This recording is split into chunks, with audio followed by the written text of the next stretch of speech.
Tesla battery supplier Panasonic teases new U.S. factory. Tesla battery supplier Panasonic is teasing the construction of a new factory in Oklahoma, USA. The factory will be the third manufacturing location of the Japanese company in North America. Japanese company, Panasonic Holdings, which is Tesla's battery supplier, said on Sunday it was considering building a battery factory in the U.S., according to Reuters. There is a high possibility that it will be placed in Oklahoma. This factory will be the Japanese company's third manufacturing site in the United States.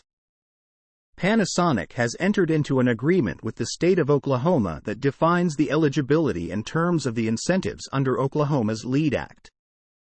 The company told Reuters in an email.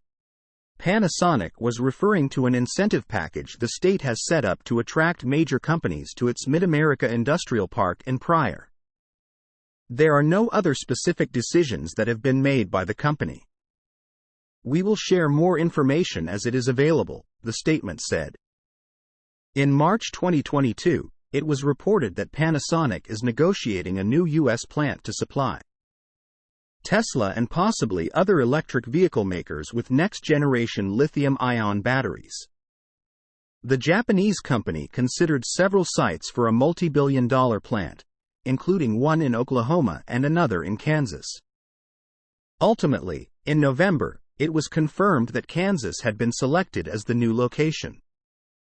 Panasonic said it would start production at the new plant with 2,170 battery cells.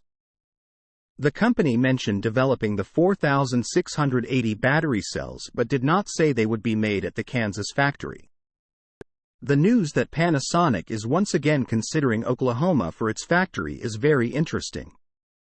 If the Kansas factory is making 2,170 battery cells, then there is a possibility the Oklahoma factory could make 4,680 battery cells. Source: reposted and summarized from Eva Fox at Tasmanian.